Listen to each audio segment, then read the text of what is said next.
All right, welcome back to Penhatchie Productions Speakin Spring 2024 podcast. Hopefully y'all enjoy this one. Just a little bit of educating, a little bit of advice, a little bit of what we go through with the process leading up to the season. We got about 3 weeks till season comes in, so we kind of getting our gear ready and going through our vest and ordering stuff we need and getting everything in so we can get geared up to go. So we wanted to kind of go over the gear we used, the shells, the gun, calls, decoys, everything we used that we feel like has helped us over the years, and it'll help y'all if you choose to use the same gear. So yeah, it's all a lot of preference, and once you use things for several years, you kind of become accustomed to it and kind of fall in love with using that particular thing. So it's preference, but this is kind of the things that we've seen works best, so we'll jump into it. We both I'll speak for myself here, but I like to wear mossy oak. I have now for really since I started turkey hunting. Kind of started with obsession and got into the bottomland, and I've kind of been in that since. That's pretty much all I ever wear. I wear green leaf, original, new bottomland, and I still wear obsession from time to time. But I've always been on mossy oak, and that's just kind of what I prefer to use. yeah, I mean, I'm always been a big mossy oak fan myself. A lot of people we follow that hunt, they big with mossy oak, and I mean, if I had to say the variety I like to use the most during the springtime would probably be green leaf. I love the green leaf pattern. But I mean, I'll wear obsession. The newer bottomland, the old bottomland. They even got the old school camo, like green camo or something. I brought it out a few times last year. So I like that. But if I had to say, most of my gear is green leaf. I love green leaf that mossy oak makes, and I will say, kind of toward the beginning of the year, I like to use a little more bottomland without any green on it, but then as the season goes on, I'll use more green leaf and obsession to blend in a little better. So the patterns definitely help you. You can take advantage of it throughout the whole season. You know what I'm saying? Yep. Whether you wear the newer bottomland and then you kickstart the green leaf as the season goes on, when the leaves are getting greener and everything's growing and everything's blooming, and so it just helps you. It gives you a big advantage having those patterns. Yeah, and while we're on that, we kind of talk about apparel as far as what type of brands we prefer. The past 2 or 3 years, I've worn a lot of Old Tom that Drake Waterfowl makes, and I wear a lot of Mossy Oaks apparel, and that's really all I wear. I wear some Spring Legion or Pinhoti stuff from time to time, but as far as just strictly apparel, mainly Old Tom and Mossy Oak for myself. Yeah, I'm same thing. I mainly Drake, and Mossy Oak's got a lot of good stuff. Man, you can go on their website and get a lot of good stuff. Good quality gear. It's warm if you need to be warm. It's breathable. And it's a good price. Good price, real good price. And as far as talking about boots, I love the Lacrosse. Yep. Lacrosse makes a great brand of boots. The turkey, and they got snake proof, waterproof, and they have them in the Mossy Oak patterns. So, in fact, my favorite pair, the Lacrosse, and they come in green leaf. Real comfortable, real durable, not really that heavy. They're pretty lightweight for the most part. Yep. Yeah, same for me. I wear the 18-inch, the knee boots that they make. They're green with the yellow stripe around the top. I don't know the exact name of it off the top of my head, but they're really good for the area that we hunt in. We hunt around a lot of water and a lot of creeks and stuff, and especially like we talked about with the Salkatchie River. So these are really nice to have to be able to walk through some deeper water for sure. And then mask and gloves. Same thing. I didn't think about this either. Nomad makes good clothes as far as shirts and pants and masks, gloves. We'll get into that with the vest, but mask and gloves, Nomad or Mossy Oak mainly. I do wear some Old Tom gloves from time to time, but Mossy Oak makes the Tybee Flex gloves. TB, whatever. Tybee. They're cheap gloves, and I tell you, they're good. Oh yeah. They're really good gloves, and they the mesh masks that they make, we both wear them, and they're phenomenal masks. They're breathable. They're just a good mask, and probably the best I've ever used. So, and then talking about vests, I have the Will Primo's Signature Series vest. I've had that now. The last year was the first turkey season I used it. Before that, I had used a it was an Obsession vest. I'm not exactly sure the brand on it. But I really like the Will Primo's vest. It's comfortable, it's durable. It is a little pricey, but you know, it comes with a lot of pockets, which a lot of vests don't, at least not as many as this one does. So I really enjoy the vest, and I'm glad I got it for sure.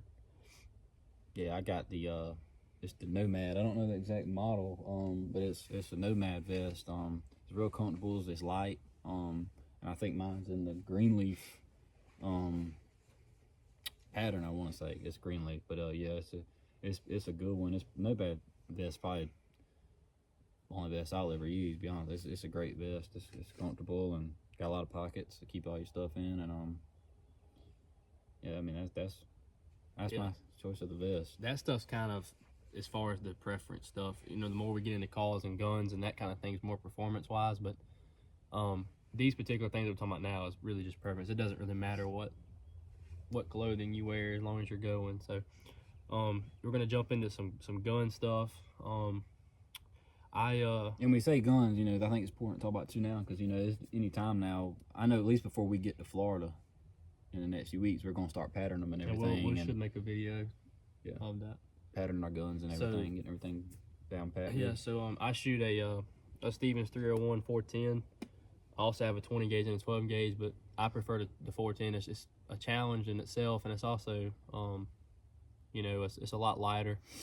It's a single shot, and I have a Indian Creek choke tube in it, and 385 constriction. I just kind of looked up on the internet, and that's what it said. One of the best, you know, things that go together, and we'll dive more into TSS here in a minute. But I shoot Apex TSS out of it, 9.5 shot. We'll dive into that in a minute. But the TSS, but you go ahead. Yeah, I actually be trying out something new this year. I've always been a 12 gauge guy. I like to shoot 12 gauge in the turkey woods, and not long ago I just went and purchased the Beretta A300 Ultima, and it's in bottomland, and it's got the Cerakote barrel on it and everything, and it's pretty sweet gun. I need to pattern it and everything and get it going, but it'll definitely be my turkey gun for this season. Looking forward to using it for the first time, and you know, up until this season, I've always shot 12 gauge, but I've shot, you know, TriStar makes a good turkey gun. They got 12 gauges and 20 gauge. Good for the price. You shoot 12 gauge. But great gun. Hopefully the Beretta will work out just as good, and the compatible choke I have with it is made for it is the Pinhoti True Lock choke. That Dave Owens, the Pinhoti Project, makes it, but it's made by True Lock, but it's the Pinhoti choke, and I've used it for the past 2 years, and man, it really reaches out good, and it mixes well with TSS. I actually haven't tried out the Apex yet. I shoot the Federal TSS, and it's been good. Kill turkeys with it, and you shoot nine shot. 9 shot. So. And this isn't 3.5 inches. It's just regular old 3 inch. Yeah, it's just 3 inch. But yeah, talking about TSS, you know, actually we both kind of use TSS now for 3 or 4 years, kind of since it kind of became a popular thing. Yeah, it started booming a few years ago. I know some people had used it before that, before it really hit the market. But I'll tell you what, it's a game changer turkey hunting. Not for the aspect that you can shoot at 60, 70 yards with it, but you know, just the pattern of it, the density and the consistency that TSS, it consistently outperforms regular old lead loads, and you know, I'll never shoot a lead load again. It's just something about TSS. You can always rely on it. I can tell you, at 45 yards with my 410, it's just as good as a pattern with 12 gauge. It's just with lead. You can trust the knockdown capability of it. I mean, it's just the speed of it and the weight. I mean, it is unreal that we have that option to use TSS now as a turkey hunter. And you know, I'm not gonna bring up your story, but I mean, I know we have one where for instance, most people would have never thought that a 410 would have reached almost 50 yards with ease and laid one down easily. But I mean, that'd be a story for another time you get to tell. But they kind of get into the science of it. You know, like a 9.5 shot 3-inch 410 TSS has about 320 some odd pellets, and a 12 gauge 4 shot Longbeard XR is around 300 pellets. So that just kind of gives you the difference. It's about 410 can have the same amount of pellets that a 12 gauge can is insane. I mean, it really is. I have a red dot on my 410. I kind of prefer having a red dot. You know, for whatever reason, I just really like it. Feel like it kind of changes the way I look down the barrel and everything, and that's something I'll probably continue to use for the rest of my life. yeah, I actually I've used a red dot before, but currently I don't. You know, I know they're good to use. I just kind of go a little old school and kind of wing it. Just rely on the sight in the barrel to take care of the work. But I'd like to eventually get a red dot put on the Beretta. I think it'd be good. Or whatever the next 20 gauge I get, I'll probably throw a nice red dot on it. And see, that's a con of having a red dot, is it possibly getting knocked off or getting cracked or the battery dying. There's some cons to it for sure.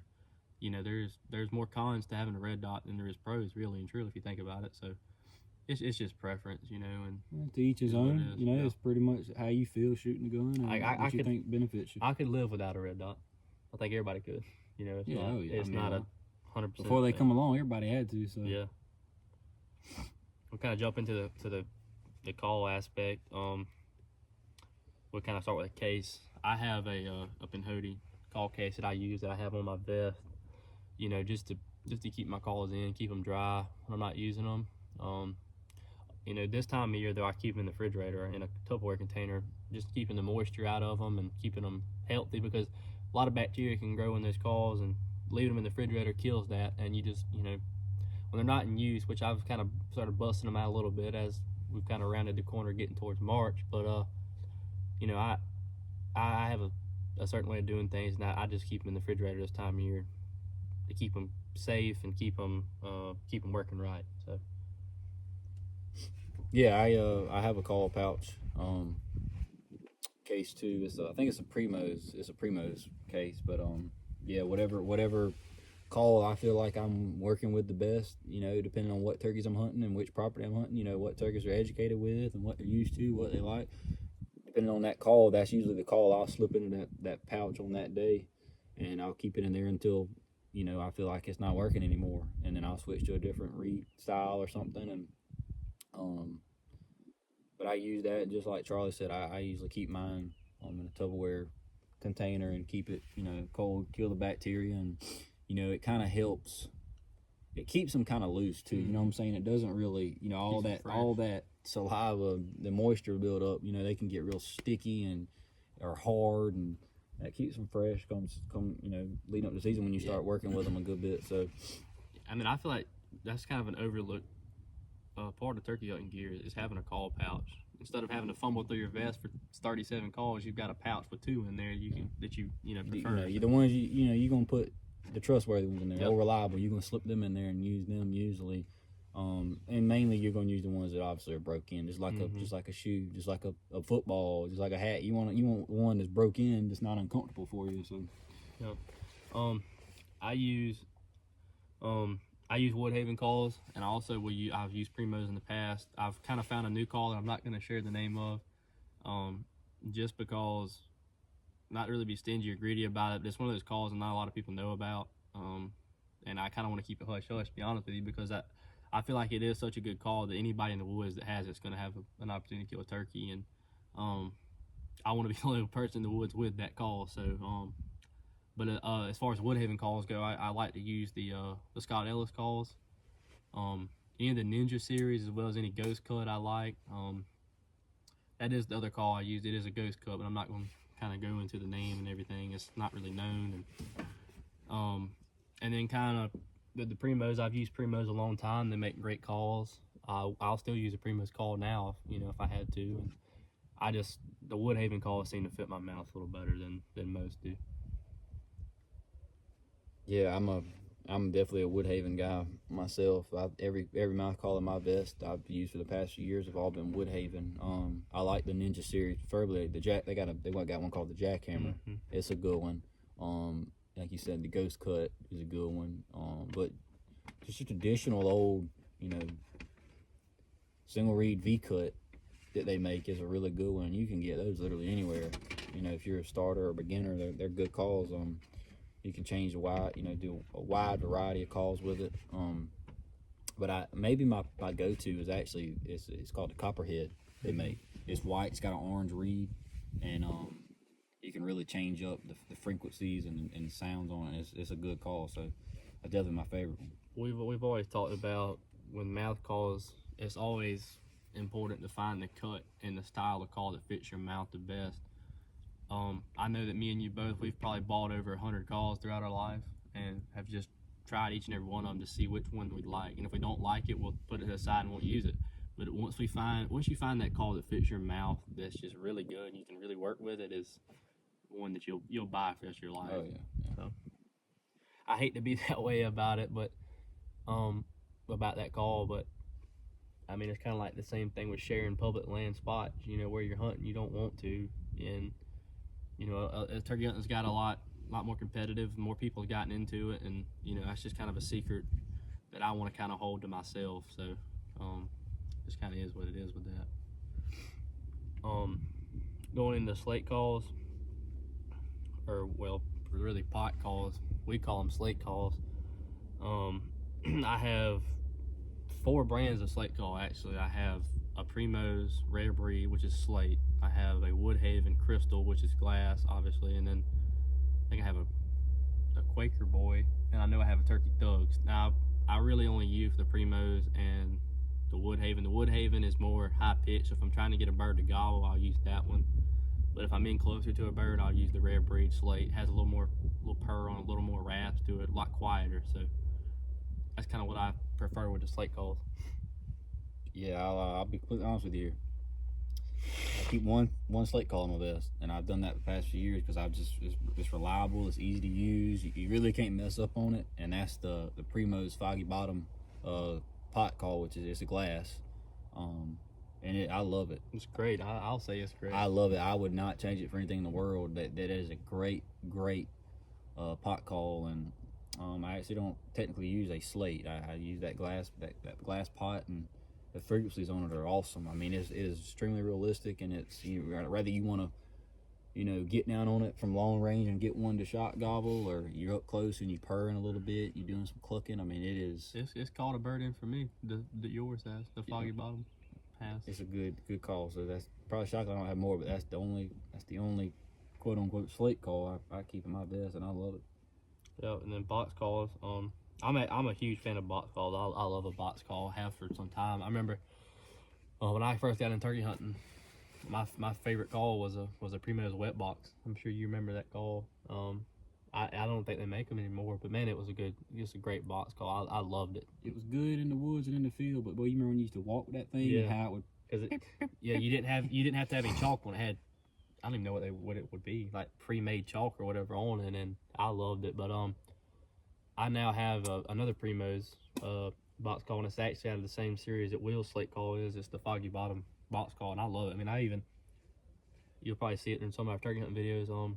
I have where a dog chewed on the end of mine, and I still use it. It still sounds the same. I love that box call, and if I'm trying to get a bird to answer me, I'll try to call one in from close with a box call. That's probably my favorite way to call a turkey is a box call. I'll tell you this, those Foggy Bottom, that strand that Primo's came out with, I don't know how long ago that they've been out, but probably four years, I'll tell you this, it's the type of call, whether it's slate, glass, or the box call, and what's cool is they all come in bottomland. But if you leave your vest and everything at home, and you got time just to slip that box call in your pocket, you'll get the job done with it. That Foggy Bottom is a great box call. In fact, my box call I carry is a Primo's, just the Tall Timber Gabriel. Mm-hmm. That's probably the best ever made. That and the Heartbreaker that Primo's made in the 80s or 90s. They made the Heartbreaker and the older. Little Heartbreaker. Yeah. Same thing. Those are probably the best box calls ever And made. Primo's makes the custom, and I'd like to do that soon. They have the custom mill shop where you can, they build your wood product and they customize it, engrave it, and that's very cool. I don't know of any place that has that option really. They definitely got it going on with the box calls. Yeah, man. for sure. I think that's one of the first things they ever made was a box call. Probably. I think it was either Tall Timber Gable or the Heartbreaker series. Now kind of moving out of calls and going into more decoys, and this is kind of became a controversial topic in turkey hunting now. It has definitely played mind games with me the past few years. I mean, it has.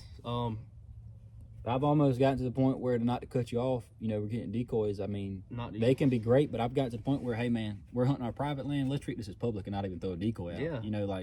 Because they can hurt you. They can be. I've had times, man, where if you catch turkeys at the right time, and they are feeling it, and they're mad, they're angry, and they want to come in there and take care of business, or they're feeling where they, it's their love season. They love a decoy, but there's times, man, where you can do everything right, and that decoy can ruin the whole hunt for you. Yep. And I don't think it has anything to do with it being realistic and how it's just that's a turkey's brain. It's the intimidation. Like if more times than not, we'll use a hen and a hen only. Depending on the time of year, we may throw a strutter or a jake in there, but we've learned not to because I definitely learned that the half strut jakes. Do not. They're if you want to be brave and throw it out there, then hey, and if it works, it works. Well, I can honestly say it's never worked for me. We talked about a story in episode 4 that you probably already heard with one of our friends, Wayne. Talk about the story where that decoy completely ruined our hunt because it's an intimidation factor. When you got 4 or 5 Longbeards come in, they're probably gonna beat the crap out of your decoy. But if you've got 1 or 2 come in, they're not. And if it's an old smart gobbler, usually 2-year-olds are the ones, and I've had it happen last year. All the birds that came in on me when I killed one last year was a bunch of 2-year-olds, and they're fired up and they're mad and everything. They want to come fight something. Well, those old gobblers that are usually the lonesome ones, they don't mess with. They've been beat up by jakes and stuff their whole life, so they're not gonna bother with them. So taking a chance on a decoy and spending a lot of money, because they are expensive nowadays. I mean, to each his own. If you want to do it, go for it. It doesn't hurt. Our choice has always been Avian X. Has been for almost. And if you had a backup, I'd say Primos. Yeah. The Gobstopper series, they're those are good. Remember the old Killer B back in the day they used to run. But now we're definitely on the Avian X, man. They got some realistic they're awesome, looks going on, and they're inflatable. They're the lifelike collapsible decoy. They're inflatable and collapsible, but man, they just look good. If you get what we've done the past few years, and I used to not do this. I used to use the actual fan that came in the box, but now we used a real fan from a turkey we've killed, and we put it in there, and it has helped. That strutter with the real fan has helped. With some younger gobblers, I'd say, but with the fan or whatever, that's kind of the controversial part we're talking about is people being against reaping and fanning a turkey in, and I'm kind of on the side of it that Michael Waddell's on. I heard him say, what would the Indians have done? They would have fanned the turkey. They would dress up as turkeys and deer and all kinds of stuff. They pulled out every trick in the book. mean, as long as that's how they survived. They had to eat. Yeah, as long as you're doing it legal within your state guidelines, do whatever you need to do to kill turkey, and that's kind of the way. I don't care if you fan the turkey, call it in, reap it. I don't care.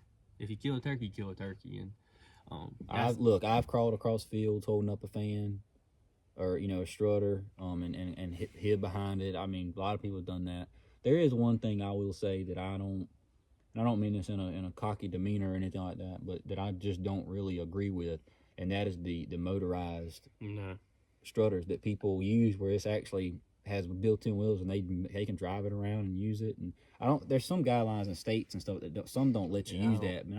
And I think it's just unfair. It's unfair to the turkey. It's unfair to the chase and the experience and the pursuit of the turkey. You're taking a lot out of it by having something that's giving you that much of an advantage. And for one, it can also spook and educate turkeys. I mean, that could be something that could really, really hurt turkeys, and that's just something I've never used. I don't think I've ever been around one, and I don't tend to ever use one of those motorized decoys like that. So we've kind of learned just not to use decoys. Like when we go to Florida, we're not taking one. We probably won't use one most of the season. It's just all based around if you've got a turkey coming to you and there's not cover between you and him, do not call, because he'll pinpoint you and pick you off. If there's not a hen where he's coming to, you're screwed. And that's kind of the point of a decoy, is to give him something to look at. But it's more of a challenge to not use one, you know, in its own way. So we're probably not going to be using one much this year. And it's also, I've had several times last year trying to freak around to get the decoy and stuff out and everything. It kind of just hurts yourself. So I think we're kind of on the going away from decoy side of things. So it's kind of all with the gear and stuff that we use. Yep. I'm gonna jump into a real quick story. The first turkey I ever called in, I don't know if you haven't heard this story very much. I don't think you have. I don't think so, no. So this would have been 2022. This was my best turkey season. I was lucky enough to kill 2 this season. So me and my girlfriend, we went in this place that we had never hunted before. It'd been a rough season up to this point. This was April the 2nd. I killed this turkey. Well, yeah, I remember that season now, because it must have took off after that. I mean, it was awful the first week or 2, man. I mean, I remember I don't even know if I heard a turkey, to be honest with you. It was just rough, man. And, we went in this place, never hunted before, didn't even know if there was a turkey there, had no idea. So we walked down this road, and there's cypress pine out there, and we get down this road, and I kind of on the side of the cypress pine where I thought would be a good spot to sit down, wait for the sun to come and listen. Not standing up, because we knew if we stood up, and if turkeys were to be roosting on that cypress pine, it wasn't gonna work out. So we sat down where we had good enough cover, didn't make a peep, and the sun came up, and sure enough, we were about 80 yards from a turkey on the roof, hammering. I mean, he lost his mind that morning. I've never heard a turkey gobble that much in a tree. He had not a single hen with him. To my recollection, he had nothing. He was wanting it, boy. I mean, he was fired up. Oh yeah. And I remember this turkey. I was so confused. This turkey stayed in the tree until, I mean, I'm not exactly sure what time it would have been, because I'm not familiar with the time that time here, because it's so different and different times and everything with the time change. But all I remember is this turkey stayed in the tree forever, and it wasn't foggy. It was perfectly sunny, clear, birds were chirping. There was no reason for this turkey to be in the tree as long as he was. So I kind of started getting freaked out about why this was happening, and just confused, really. About that time, I kind of heard something rustling in the leaves behind me, looked over my shoulder, and there's a red fox. I mean, 35, 40 yards behind me on this road, sneaking up behind me, trying to get to that hen. I had a decoy out at that time, just a single hen. And, I mean, when he seen me, he started trotting off, and sure enough, 10 minutes later, that turkey flew down. Flew down away from me, hit the ground, was still gobbling, but was kind of drifting away from me. I'm assuming he made a loop because of that fox. So I got up, eased towards him, and I called, and when I called, he immediately turned to me and started coming. And another incident with the decoy, I kind of had to rush to try to throw that decoy out. I was in some pretty open woods, and it could have screwed me. I kind of had to put it fairly close to him, couldn't have been more than 5 steps from me. And I just sat there and waited, and I could hear him getting closer, and then I started hearing him spitting and drumming. You know, he was pretty close at that point. I didn't see the turkey. My girlfriend was behind me. She seen the turkey before I did. He kind of came up this road and then tucked into the woods with us, because we were off the road at this point, and some sweet gum trees. I was sitting on the tree. Couldn't have been, I mean, it was smaller than my arm. I mean, it was hurting my back, I can tell you that. And he eased his way up there full strut. I don't even know if he ever got out of strut, to be honest with you. He just walked in there, and he had about 30, 35, and kind of poked his head up. He wasn't nervous, but he was poking his head up to look around for where that hen was at. When he poked his head up, I shot him, and that was it for him. And I'll tell you, probably the prettiest turkey I've ever killed, as far as just a beautiful beard, and he had a nice big fan, a lot of iridescence on his fan. So that's kind of a quick turkey story for you. We kind of wanted to throw a turkey story into this podcast, since we kind of just talked about gear. So that's that story. Yeah, I will say, as far as like some stories and, talking about gear, one time I feel like decoys really helped me, probably more than ever, was last year. And I've told my story about this bird, but I think, if I wouldn't have put that strutter out that morning, and it was towards the mid part of the season, but I don't think, you have a group of 5 gobblers come in like I did. and I know for sure that, you know, that 3 or 4 of them were 2-year-olds. By the way, their demeanor, the way they acted, and, I mean, they come sprinting in and were fighting the decoy. So I don't think if that was there, I think those turkeys might have would have flew that railroad bed, and they would have gotten that field. I don't think they would have had the same admiration to, you know, to, hey, I'm gonna go in here and I'm gonna go take a look at this, see what's going on. I think they saw that Jake Strutter with a hen, and they were like, oh no, sir, buddy. Yeah. Like, no. Well, yeah, when hunting field turkeys, I will say I do think it's important to have something for them to look at. Yeah. You know, and if you're off the field, you know, it's a little easier to call them. I think it's a lot easier, this may sound dumb, but to call them across the field and to come in the woods than it is to call them out of that field to you in the same field. If that makes any, I don't know if that makes sense, but yeah, that's kind of, you know, kind of more of the story. But yeah, and I mean, you know, I could tell one story about an incident. I went with a buddy of mine one time, and some of his family's land, and you know, just the topic of the story is you stick with it. I listened to a Spring Legion podcast the other day, and it was talking about them going to Florida, and they were talking about how, you know, you can go to a property, you know, it's got turkeys, you know, it's covered in turkey sign, you got trail cam pictures and everything, and you go in one perfect morning, the weather's right, you don't hear a turkey in the tree gobbling off the roost, and you stay for a few hours and you don't hear anything. Or there's times you'll get there and you'll go all over that land, and you'll sit there and you'll call, and you won't hear a single bird gobble. You won't even hear a hen. To cut you off, we talk about it next week in the last episode before turkey season. We'll talk about this story, the same thing that happened to my bird that we'll talk about in this story coming up. Sticking with it. So yeah, keep going. I just think, you know, sticking with it is important, and you know, they said it. You know, they talked about a story how, you know, if you leave, okay, well, there goes your chance of really staying in that bird's world and killing him. So that morning, I'll never forget, my buddy told me, you know, man, we've got them here. They're here. You come call for me. We'll make this thing happen. I said, okay, I want it to happen for you. So let's get after it. We get there that morning, and perfect morning, probably about 50 degrees. No wind, no rain, no fog, just perfect. Songbirds everywhere. Just a perfect morning. And this was probably, I'd say, 150 acre, you know, plot. Perfect size for turkey hunt. And you know, we got out there and nothing off the limb. Didn't hear a single bird gobble. We walked that property for, say, hour and a half, calling every so often, never heard anything. So we're headed back to the truck, and I told him, I said, let me use this box call. It's real high pitch. Maybe, you know, there'll be one, you know, on the property line somewhere that'll give us a gobble.